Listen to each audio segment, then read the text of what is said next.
Jésus a vaincu la mort. Lève-toi. Personne ne t'enterrera. Même si tu es dans le coma, même si tu es malade, tu ne mourras pas. Le thème que je vais partager avec nous aujourd'hui, c'est arrêtons la mort. Je suis dans les livres de 2 Rois au chapitre 2e. Eh bien, nous lirons le verset 19 jusqu'au verset 22e.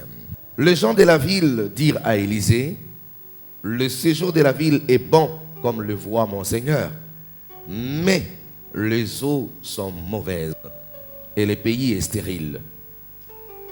Il dit, apportez-moi un plat neuf, mettez-y du sel. Ils le lui apportèrent. Il alla vers la source des eaux et il y jeta du sel et dit, ainsi parle l'Éternel, j'assainis ces eaux, il n'en proviendra ni mort, ni stérilité. Les eaux furent assainies jusqu'à ce jour selon la parole qu'Élisée avait prononcée. Amen, amen. Bien-aimés dans le Seigneur, Élisée, le prophète, était porteur de la parole, porteur de la grâce et porteur de l'Esprit Saint qui pouvait éclairer les chemins à tout ce qui était derrière lui. Bien-aimés dans le Seigneur, cet homme avait reçu sur son dos la grande responsabilité de guérir ces grands fléaux qui avaient frappé la ville, qui avaient frappé le pays.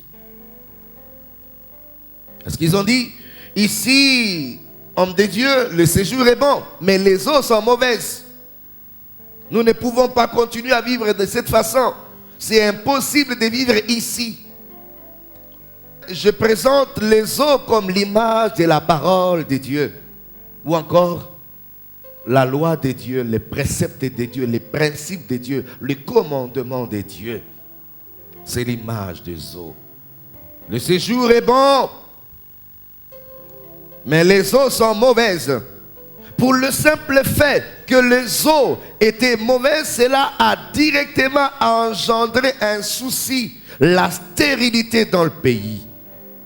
Parce que les eaux étaient mauvaises. Ça créait le chaos dans le pays. Et cette stérilité, je les symbolise comme des difficultés, le manque de la fertilité, de la prospérité, du progrès. Par conséquent, la misère d'une nation. Permettez-moi de dire, ici, par rapport à cette révélation, lorsque la parole de Dieu n'est pas pure, lorsque la parole de Dieu n'est pas dans son état dans une nation, lorsque la parole de Dieu a été tordue des sens, lorsque la parole de Dieu a été mal annoncée, ou carrément lorsque la parole de Dieu a été rejetée, éjectée, refoulée, refusée des hommes, cela engendre un souci. Cela crée la stérilité dans un pays, dans une ville, dans un peuple. Ce discours ne passera pas auprès des intellectuels qui pensent avoir la maîtrise de toutes choses. Mais nous avons aussi compris dans cette nation que par moments l'intelligence des hommes a échoué. La parole de Dieu ou encore la loi de Dieu, les préceptes du Seigneur, c'est l'image des eaux dont a parlé le prophète Élisée. Le séjour est bon, mais la parole est mauvaise. La parole est détournée. La parole est rejetée. La parole est refusée des hommes. La parole est négligée du peuple. Les gens ne veulent pas avoir égard à la parole de Dieu. Et ça crée un souci, ça crée des soucis d'ailleurs énormes. Bien-aimés dans le Seigneur, ces messages, je les donne en tant que prophète.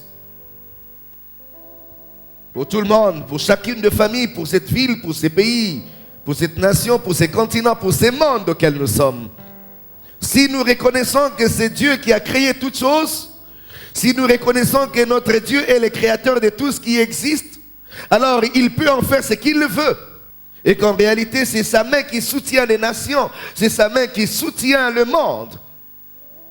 Et que s'il n'est pas content de quelque chose, s'il n'est pas content d'une nation, s'il n'est pas content d'un peuple, il peut retirer sa main qui soutient la terre. Alors le désastre peut arriver à n'importe quel moment. Lisons la parole de Dieu dans le livre de Jérémie chapitre 8, le verset 7 à 10. C'est ce que la parole de Dieu dit. Même la cigogne connaît dans les cieux sa saison. La tourterelle, l'hirondelle et la grue observent le temps de leur arrivée. Mais mon peuple ne connaît pas la loi de l'Éternel. Comment pouvez-vous dire, nous sommes sages, la loi de l'Éternel est avec nous? C'est bien en vain que s'est mise à l'œuvre la plume mensongère des scribes. Les gens sont confondus, ils sont consternés, ils sont pris. Voici, ils ont méprisé la parole de l'Éternel. Et quelle sagesse ont-ils? C'est pourquoi je donnerai leurs femmes à d'autres et leurs champs à ceux qui les déposséderont. Car depuis les plus petits jusqu'aux plus grands, tous sont avides des gains. Depuis les prophètes jusqu'aux sacrificateurs, tous usent des tromperies. Dit la parole du Seigneur. Si l'Éternel dit, il y a une certaine espèce des animaux qui ont l'intelligence et la sagesse de connaître les temps et bien des choses. Ils savent comment fonctionner, quand et comment et de quelle manière. Mais Dieu dit ici, je m'étonne de ce que mon peuple ne connaît pas la loi de Dieu. Le peuple de l'Éternel ne connaît pas la loi de Dieu. Et il dit, il est sage. Le peuple dit, il est sage, alors qu'il ne l'est pas. Parce que la vérité, c'est qu'il bafoue la puissance et l'efficacité de la loi de Dieu. Ils ont refusé la parole du Seigneur. Ce sont leurs fautes qui causent leur ruine. Et Dieu dit, par conséquent, qu'est-ce que je vais faire? Je vais donner leurs femmes à d'autres. Je vais donner leurs champs aux étrangers. Et ils vont les déposséder. Bien-aimés dans le Seigneur. Ça, ce sont des sanctions prévues pour tout peuple qui refusera de suivre la parole de Dieu. Pour tout peuple qui refusera d'établir au sein de lui la parole de Dieu et la loi de Dieu. Les préceptes du Seigneur. Que ces choses soient observées dans votre famille. Que ces choses soient observées dans votre ville. Que ces choses soient observées partout où vous vivez. Parce qu'il n'y a pas la loi de Dieu. Il n'y a pas le respect de la loi de Dieu. Il n'y a que l'injustice. Il n'y a que l'impunité. Il n'y a que de vol. Il n'y a que des tromperies. On dit depuis les prophètes jusqu'aux sacrificateurs. Il n'y a que des tromperies. Les gens n'aiment pas la loi de Dieu. Les gens ont mis de côté la parole du Seigneur. Et par conséquent, c'est la stérilité dans le pays. C'est le chaos dans le pays. Mon message a toujours été celui-ci. Mais j'ai souvent été mal compris. Il y en a qui pensent que ça ne tient pas lieu. Ce message ne tient pas lieu. Parce qu'ils estiment qu'avec les efforts humains, on peut arriver à relever la situation de notre pays. Mais j'ai toujours pensé que c'est une absurdité. Tout simplement. Je le dis et je reviens encore sur ça. Et je défie quiconque doutera de ces messages. Je vous le dis, on peut fournir des efforts, on peut établir des hommes intelligents dans certains lieux, de certains postes les plus importants, les plus essentiels, les plus stratégiques. Mais si dans notre nation, on n'établit pas la justice de Dieu, si on n'établit pas la loi de Dieu, si on n'établit pas les préceptes du Seigneur pour faire les choses correctement, de rendre la justice à l'innocent, de rendre droit plutôt à l'innocent, de traiter les coupables comme il faudrait, eh bien notre nation va sombrer dans le chaos. Ce serait le chaos, ce serait le chaos, ce serait le désastre, ce serait le malheur. Bien-aimés dans le Seigneur, c'est ça la vérité. On n'épuise pas ta force en cherchant à puiser dans la connaissance ou bien d'autres choses. Commence par réglementer ta conduite. Commence par établir la justice. Commence par observer la parole de Dieu. C'est le début de tout. Ici, le Seigneur a relevé un point en disant, ils ont dit qu'ils sont sages.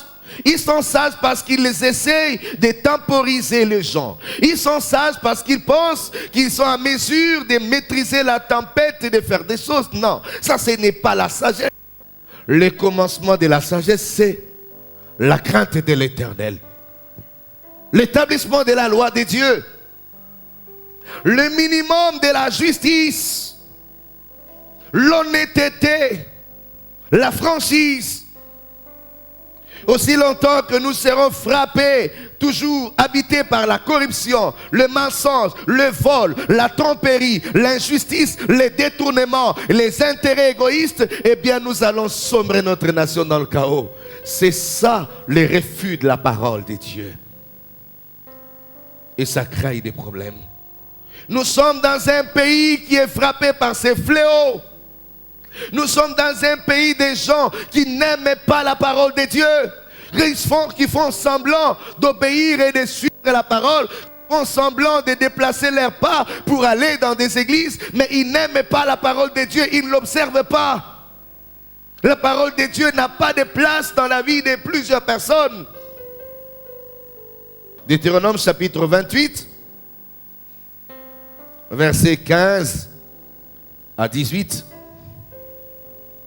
Mais si tu n'obéis point à la voix de l'Éternel ton Dieu, si tu n'observes pas et tu ne mets pas en pratique tous ces commandements et toutes les lois que je t'ai prescrites aujourd'hui, voici toutes les malédictions qui viendront sur toi et qui seront ton partage. Tu seras maudit dans la ville, tu seras maudit dans le champ. Ta corbeille et ta huche seront maudites.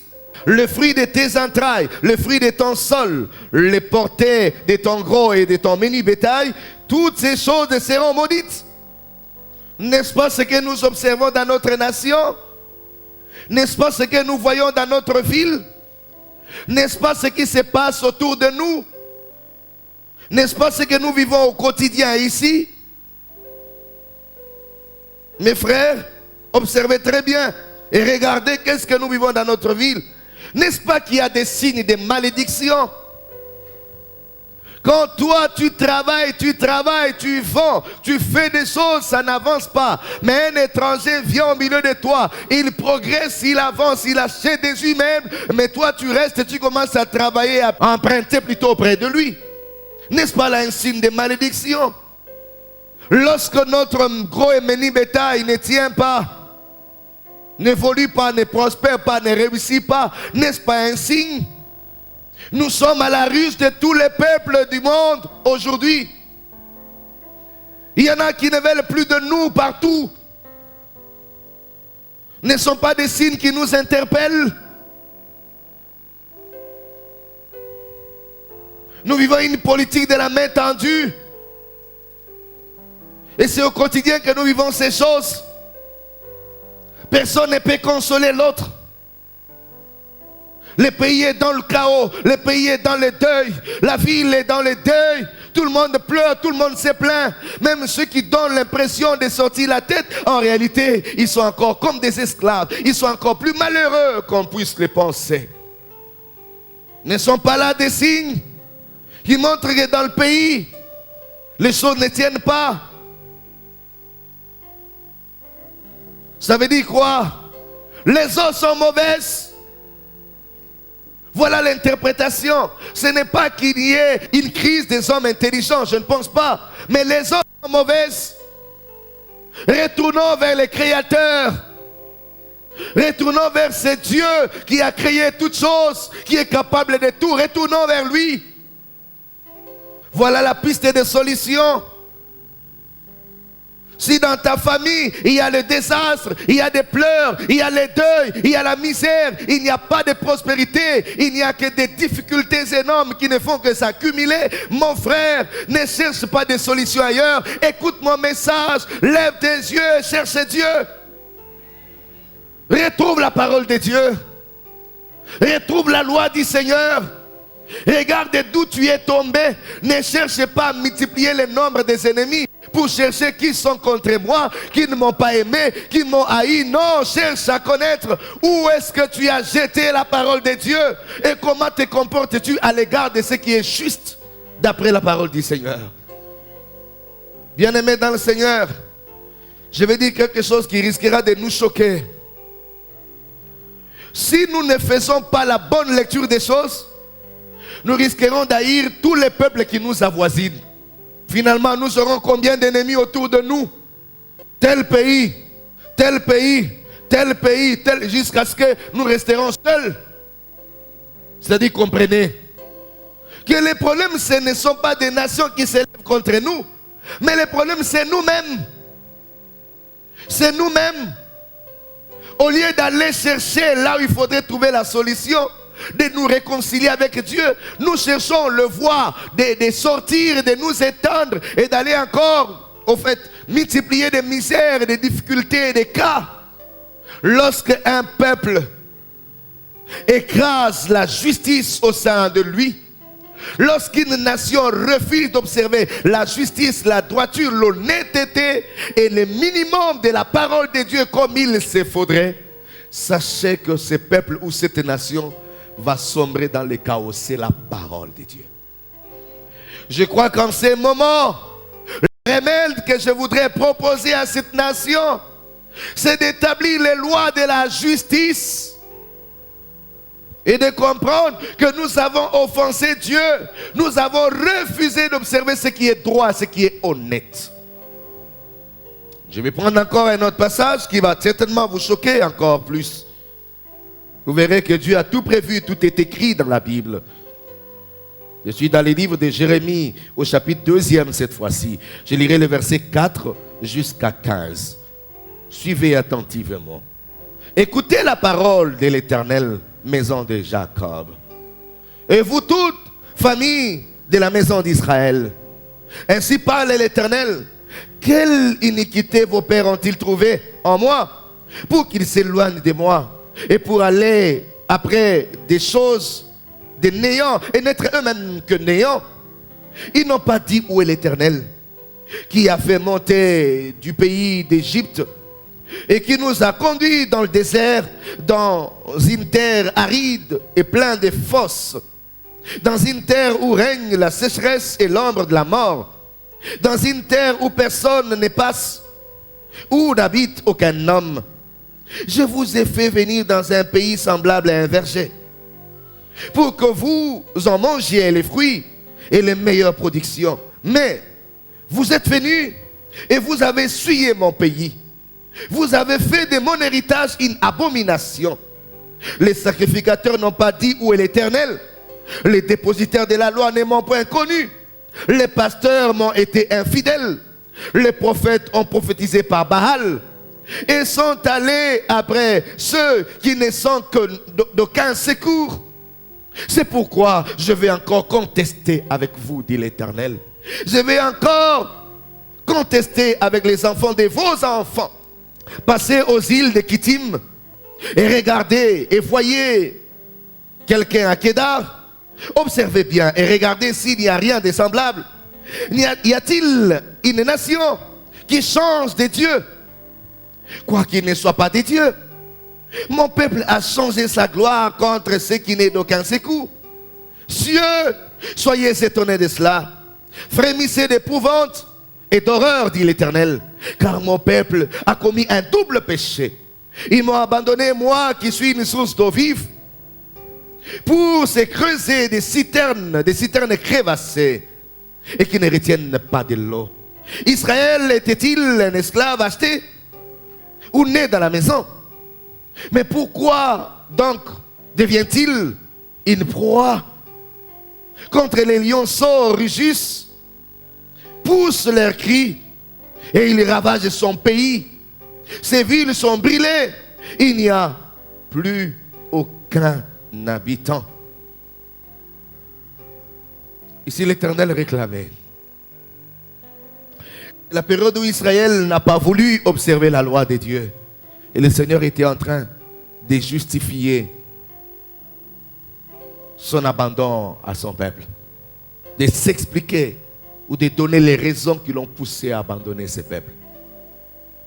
Il a dit, mais le problème c'est que vous avez bien commencé.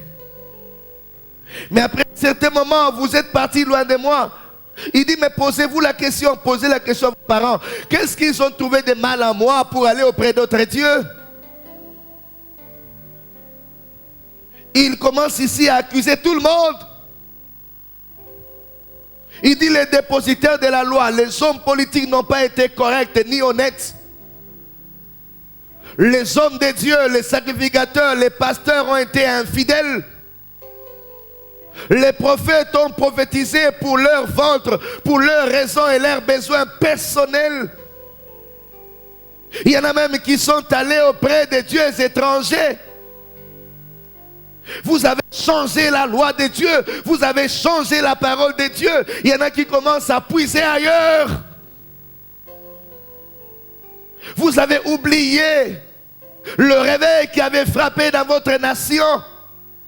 Quand la parole était venue dans la vérité, quand Jésus était prêché dans toute la vérité, quand les hommes couraient auprès de Dieu pour chercher le salut, quand les hommes avaient besoin d'aller au ciel, les noms de s'accrocher aux biens matériels, quand les hommes cherchaient encore la voie de la justice, quand on prêchait l'évangile dans la sincérité et dans la vérité, et ces choses ne sont plus au milieu de vous. Ainsi parle l'Éternel, parce que vous avez fait comme ça, je vais contester avec vous. Vous savez ce que c'est contester avec quelqu'un? Vous résistez. Il a dit, je vais résister votre nation. Je vais vous résister. Je vais vous résister. Il dit, je vais contester non seulement avec vous, mais avec vos enfants et les enfants de vos enfants. Notre nation a un problème. C'est que nous sommes détournés de la vérité de Dieu. Mes frères bien-aimés, je maîtrise un tout petit peu une petite histoire lorsque le réveil a commencé à frapper dans notre nation. Nous avons vu des choses changer. Nous avons vu des incrédules se repentir. Nous avons vu des hommes politiques abandonner des mauvaises choses pour témoigner combien ils ont rencontré la voie de la vérité et que cela a été bon. Et nous avons vu cette lueur d'espoir en train de venir. Mais après un certain moment, les hommes se sont détournés de la vérité. Si bien que le mal qu'on condamnait ailleurs est entré même dans l'église, et les hommes de Dieu et les fidèles commettent des fautes et des bavures, le péché est justifié, le mal est accepté, admis. L'essentiel que nous prions, Dieu dit, je n'ai pas besoin de tout cela. J'ai besoin de voir les gens établir la vérité. J'ai besoin de voir les peuples qui marchent dans la vérité, qui craignent Dieu, qui marchent dans la droiture, qui refusent les péchés, qui refusent tout ce qu'il y a de mauvais. On commence à chercher tellement de mystères à l'église, tellement de mystères, on laisse ce qui est fondamental. Ce qui est fondamental, c'est la relation de l'homme avec son Dieu. Ce qui est fondamental, c'est de marcher avec Christ et non de devenir trop spirituel en volant sur le plan spirituel, en voyant je sais moi quoi. Non, non, non, non. L'essentiel, c'est que Christ vive en toi. C'est que Christ te conduise. Est-ce que Jésus est-il encore Seigneur dans des églises? Est-ce que Jésus est-il encore Seigneur dans des vies? Est-ce que Jésus est-il encore prêché en tant que maître et roi? Il y a des églises où le pasteur est plus grand que Jésus, où le prophète est plus puissant que Jésus, où on dit c'est par notre prophète que nous avons eu le salut. Frères bien-aimés, c'est l'abomination. La parole de Dieu n'est plus à sa place. La nation est maudite. Et je me permets de dire, frère, les gens qui ont amené la malédiction dans cette nation, ce sont les porteurs de la loi qui l'ont foulé aux pieds. Les porteurs de la parole qui l'ont foulé aux pieds. Et ça suscite la colère de Dieu. S'il vous plaît, retournez un peu en arrière. Nous commençons à chercher beaucoup trop de choses, mais qui n'ont rien à voir avec la vie. Hier, pour avoir la puissance de Dieu, hier, pour se connecter au ciel, nous entrions en prière, nous craignons Dieu, nous nous sanctifions. Mais aujourd'hui, pour augmenter la puissance, il faut prendre l'avion et aller en Israël. C'est faux. C'est faux. C'est faux. C'est faux. C'est faux. C'est faux. C'est faux. Allez en Israël en tourisme, c'est bon. Mais n'allez pas en Israël, pourquoi que vous vous rapprochez du ciel? Non, c'est faux.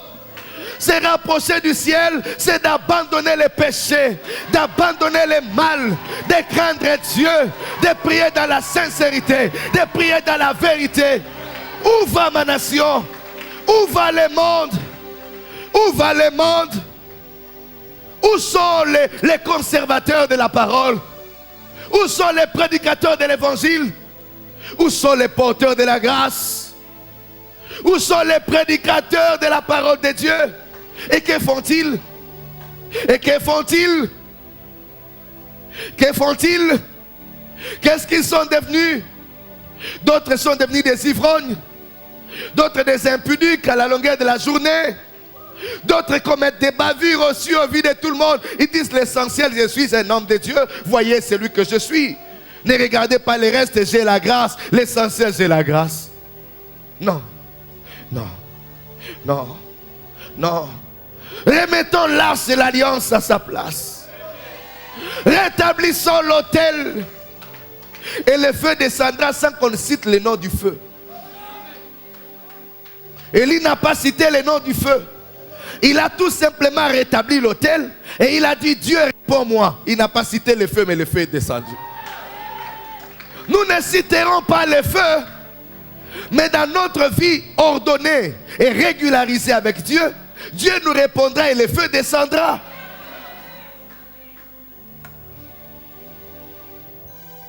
Où est-ce que nous allons? Dieu dit, je vais contester avec vous. Regardez ce que votre pays est devenu. L'homme de Dieu était soucieux de voir que les eaux étaient mauvaises. Quand les eaux sont mauvaises, pratiquement, c'est la stérilité dans le pays. Il n'y avait plus de vie, il n'y avait plus de fertilité, il n'y avait plus de fécondité, il n'y avait plus de prospérité, il n'y avait plus de progrès. C'est la scène qu'il regarda et il dit, apportez-moi un plat neuf. Pourquoi a-t-il demandé un plat neuf? Il dit, mettez-y du sel. Un plat neuf. Le problème, c'est le sel. Il pouvait prendre le sel en main. Pourquoi a-t-il demandé un plat neuf? Le problème, c'était le sel. Il voulait utiliser le sel. La preuve est qu'il n'a pas utilisé ce plat. Il n'a pas utilisé cette assiette. Pourquoi ne pouvait-il pas dire, prenez-moi n'importe quelle assiette? Mais il dit, prenez-moi un plat neuf. Une assiette qui soit toute neuve, non utilisée encore. Bien-aimés dans le Seigneur, le sel, je vais dire tout à l'heure que c'est nous, c'est toi et moi. Mais il a dit, il ne faudrait pas qu'on le mette partout, on doit le mettre sur une assiette neuve. Un plat neuf. Alléluia. C'est-à-dire, pour la solution dans un pays, Dieu a besoin de créer une nouvelle plateforme. De trouver de nouvelles dispositifs. De trouver le cadre nouveau. Alléluia. Et le cadre nouveau ne sera pas à tout le monde. Mais le cadre nouveau sera donné seulement à ceux qui ont la nature du sel. Dit, prenez le sel, mettez sur le plat neuf. Je suis venu dire à quelqu'un, c'est toi qui es le sel en question. Toi et moi, nous sommes ces sels. Oui, parce que la parole de Dieu dit dans Matthieu 5, verset 13, vous êtes le sel de la terre. Nous sommes le sel de la terre. Alléluia. Cela revient à dire que prophétiquement, c'est nous que le Seigneur va utiliser pour assainir le pays, pour assainir la ville, pour assainir la nation. Pas tout le monde. Pas tout le monde, mais les enfants de Dieu. Je peux me permettre de dire, encore à haute voix, je n'ai pas honte de le dire, je ne peux pas me retenir de le dire, je n'ai pas peur de le dire, que cette nation ne connaîtra de l'envol que par l'entremise des enfants de Dieu nés de nouveau. Je le dis, des hommes qui ont l'intelligence renouvelée, Des hommes qui craignent le Seigneur et non des occultistes. Et non des hommes des sciences occultes. Et non les magiciens. Et non les féticheurs. Mais les enfants de Dieu nés de nouveau. Je le dis, frère. Pour que Dieu relève une nation, il a besoin d'établir des hommes justes. Et les hommes justes, on peut les trouver que parmi ceux qui respectent et honorent la parole de Dieu. Alléluia. Il y a d'autres personnes qui confondent la justice. Ils pensent que la justice, c'est se servir au détriment des autres. Mais la justice, ce n'est pas celle-là. La justice, c'est de craindre Dieu. Et d'établir la droiture et le partage avec l'équité, avec honnêteté. Si je peux attraper 20 voleurs dans une société, ce n'est pas mauvais. Mais si moi-même je suis encore voleur, ça ne change rien. Si j'attrapais 20 voleurs dans une société et que je prenais tout ce qu'ils volaient pour moi-même, c'est que je n'ai rien fait. Je ne fais que le détournement.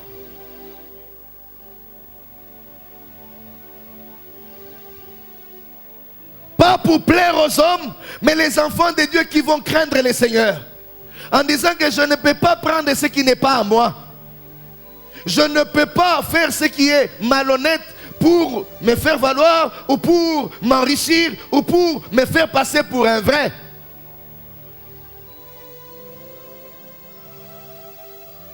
Et je suis en train de croire que ma nation a besoin de ce genre de personnes. Mais les gens que l'Éternel devait utiliser devaient d'abord avoir la nature du sel. C'était le sel qu'on a utilisé. Je suis venu dire à quelqu'un, quand Christ s'est levé un jour pour dire, vous êtes le sel de la terre, ce qu'il était en train de dire, vous êtes la solution de la terre. Vous êtes la solution de votre ville. Vous êtes la solution de votre pays. Vous êtes la solution de votre société. Vous êtes la solution de votre entreprise. Vous êtes la solution de votre parti. Vous êtes la solution. J'aimerais que tu gardes cela en toi et que tu n'es pas n'importe qui. Tu es la solution de là où tu te trouves. Tu es la solution de ta famille. Tu es la solution de ta patrie. Tu es la solution de ton entreprise. Tu es la solution. Tu es la solution. Je vais dire à quelqu'un, partout tu seras jeté. Même si tu vois qu'il n'y a rien qui marche, sache qu'on t'a jeté comme une solution. Tu y arriveras comme une solution. Tu y arriveras comme une solution. Je parle en prophète. Celui qui croit à mon message, je dis ceci. Partout on te jettera.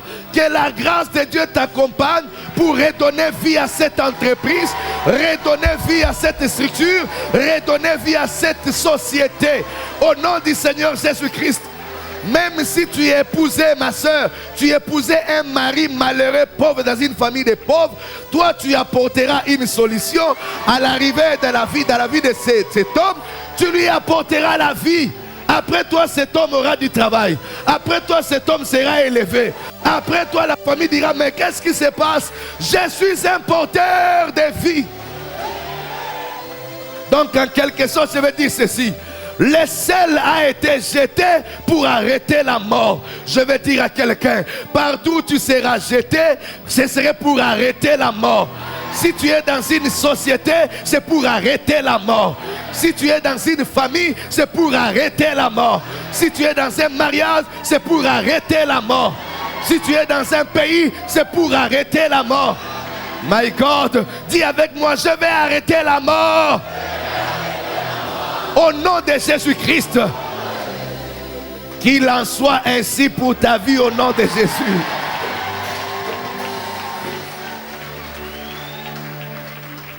Alléluia. Ces jours-là, les eaux qui étaient amères, l'eau qui n'avait plus de vie, a vu venir le sel qui avait la nature chimique de changer les choses. Je vais dire à quelqu'un, les gens verront ton arrivée et ils comprendront la transformation au fur et à mesure, la métamorphose. Je vous l'ai dit, frère, Dieu ne peut jamais changer le Congo, non. Dieu ne changera jamais le Congo. Il a déjà fait. Il ne peut plus changer le Congo. Il ne peut pas changer Kinshasa. Dieu ne fera jamais ça. Mais Dieu changera un homme et l'homme changera son pays. Dieu changera un homme et l'homme changera sa ville. Donc si Dieu ne peut jamais faire ça, qui va faire ça? Si Dieu ne peut jamais arranger ou construire le pays, qui va faire ça? Si Dieu ne peut jamais guérir une nation, qui va la guérir? Si Dieu ne peut jamais construire un pays, qui va le construire? Si Dieu ne peut jamais changer une ville, qui va la changer?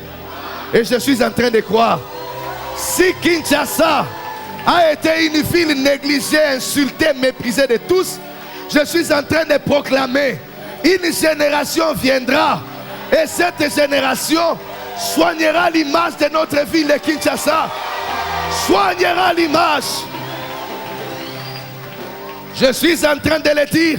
Si mon pays a été un sujet de honte, d'insulte et de mépris dans d'autres nations, je suis en train de croire que notre génération, c'est la génération qui changera l'image de ma nation. Non, si quelqu'un le croit, que Dieu t'utilise, que tu changes la vie des gens. Tu n'es pas un malheureux, tu as un Dieu et tu es le seul. Laisse que ta nature provoque les changements. Je vais dire ceci. Du coup, le sel là prend une nature et une forme. Du coup, on l'appelle héros. Tout celui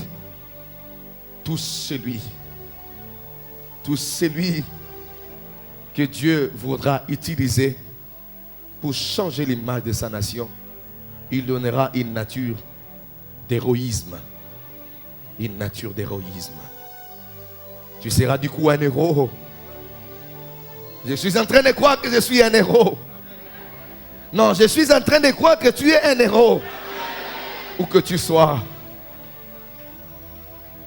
Mais on ne peut y arriver que si on respectait quelques valeurs héroïques. Je vais citer quelques valeurs héroïques qui vont nous aider. La première valeur héroïque, c'est de vivre, de travailler et de risquer pour les autres. Premièrement, de vivre pour les autres, de travailler pour les autres et de risquer pour les autres.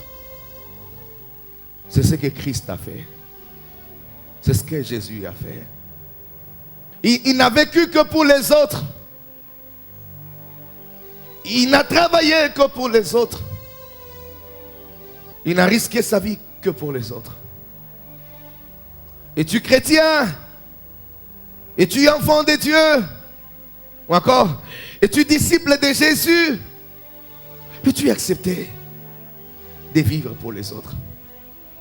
Et qu'à chaque instant de ta vie que tu penses ce que tu peux faire pour les autres.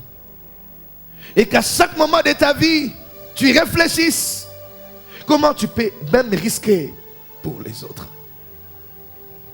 Vous savez ce qui me fait mal, c'est qu'il y a parfois des parents qui au fait, arrivent à avoir des enfants, mais ne travaillent jamais, ne pensent jamais à l'avenir des enfants. C'est lui-même d'abord. Et lui-même il dit, mais attends, c'est d'abord ma vie, je dois la vivre. Dès lors qu'on a le sens et les valeurs héroïques, on ne peut plus penser à soi-même. Un petit salaire sera dans le calcul pour les autres. C'est-à-dire, je ne vois pas dans les $500 que j'ai gagné une chemise qui me coûte $200, $300. Et le calcul et tout s'arrête là. Mais je regarde dans les $500, qu'est-ce que les autres auront comme part. C'est-à-dire, sans qu'ils ne le sachent, il y a déjà les calculs pour eux. Il y a des enfants bienheureux qui dorment et qui se réveillent, qui ne connaissent jamais la souffrance. Mais ils ne savent même pas ce que les parents subissent. Ils sont bienheureux, eux, hein? Ils voient à leur tour, seulement le matin, on leur dit, venez manger, venez prendre du thé. Ils disent même, je suis fatigué de ne prendre que le lait. C'est mal, le lait, je suis fatigué. Mais pourquoi tu n'as pas mangé? Oh non, je ne mange pas aujourd'hui. Mais ils ne savent pas qu'il y a quelqu'un qui est prêt à piquer des montées de haute de tension Parce qu'il est en train de réfléchir. Tout ce qu'ils doivent manger. Sur ce qu'ils doivent être. Eux, ils ne savent pas. C'est ça, vivre comme un héros. C'est ça la valeur héroïque. Si tu es engagé dans une société, mon frère, en entrant dans les postes, ne réfléchis pas par rapport à toi-même. Regarde d'abord, il y a combien de gens dans cette société? Il y a combien de familles? Et qu'est-ce que je peux faire pour que même le dernier se retrouve? Les chefs qui réfléchissent au début du mois sur la vie des autres à la fin du mois. Et non celui qui pense à ses propres missions, qui ne pense qu'à lui-même. Mais qui peut se dire, mais comment les autres la vont vivre? Comment? Notre société sera guérie. Notre société vivra la croissance, la fertilité et la prospérité. C'est ce qui me choque, c'est que en te voyant vraiment chrétien tel que tu es là, bien habillé en cravate, il suffit qu'on te mette dans une société. Toi-même tu dis, mais Dieu m'a mis ici, je vais maintenant monter. C'est maintenant mon temps de régner. Non, Dieu ne t'a pas envoyé dans cette société pour que tu règnes, pour que tu puisses gagner pour toi-même, être égocentrique, égoïste.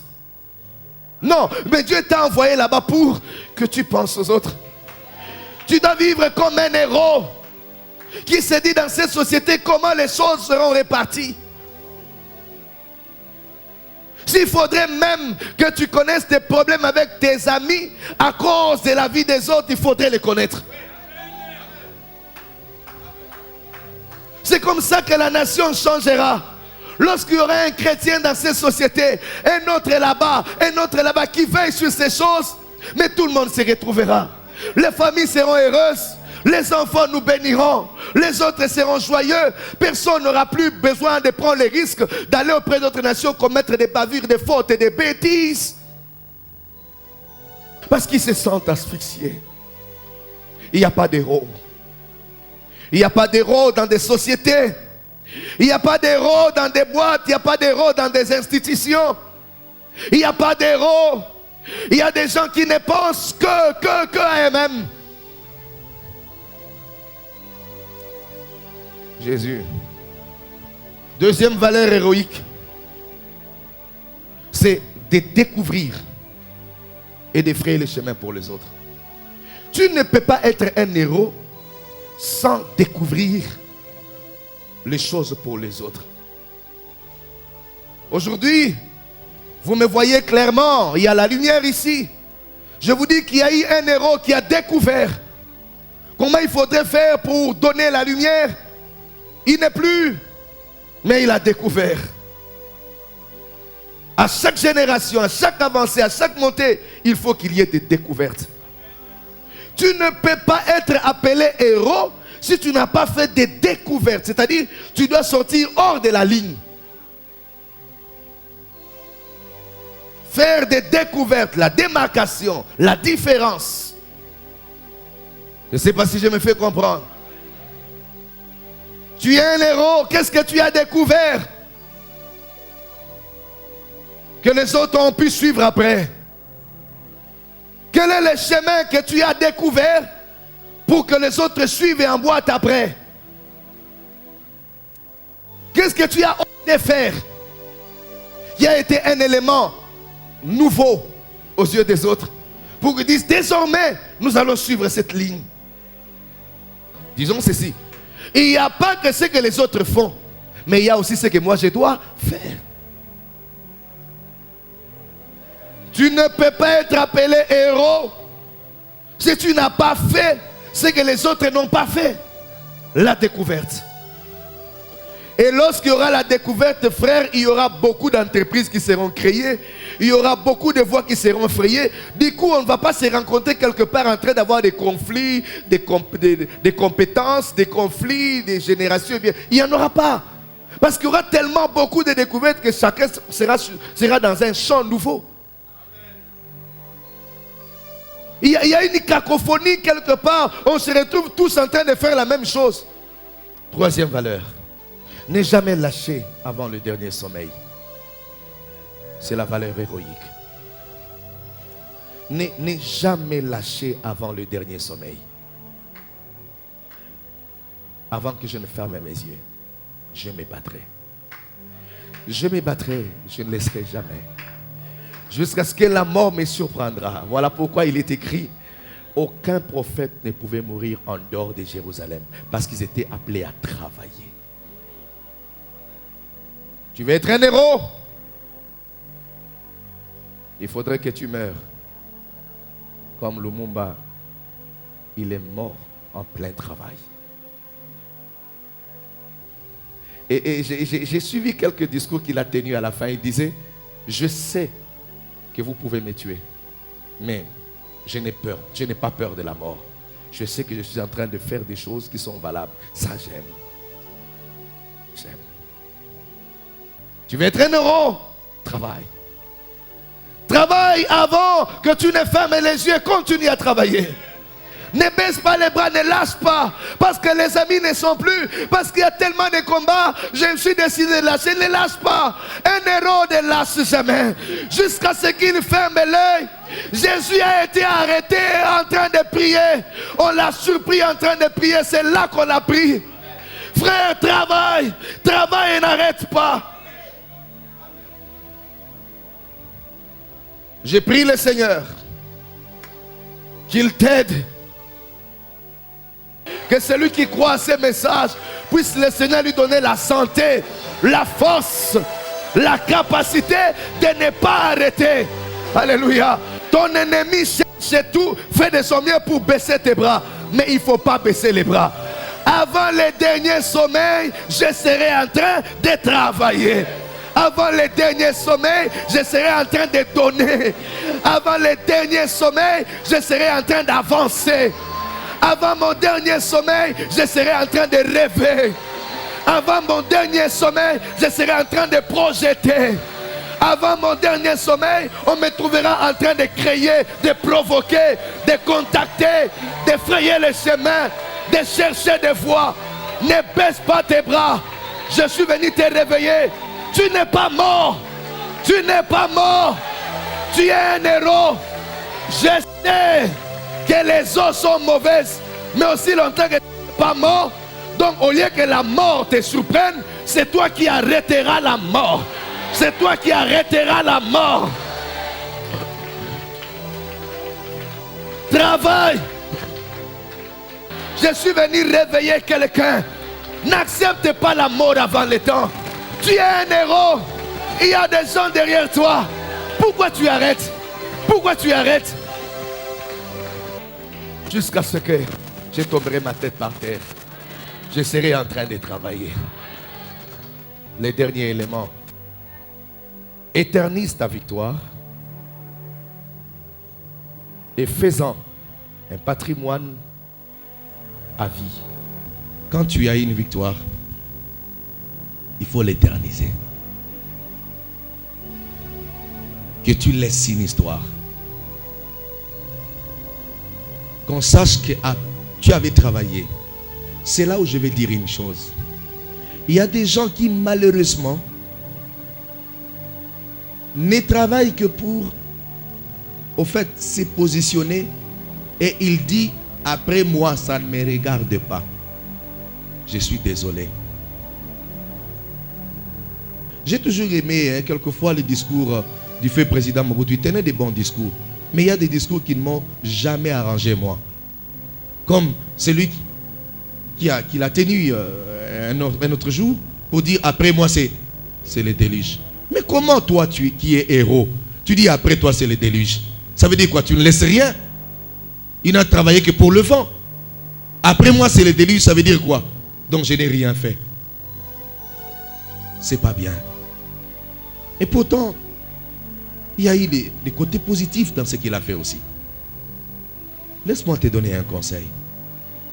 Tu rentres dans une société, il faut dire, après moi, il faut qu'on parle de moi dans cette entreprise. Il faudrait que cette boîte retienne qu'il y a eu un monsieur qui a travaillé et qui a laissé des choses et des traces.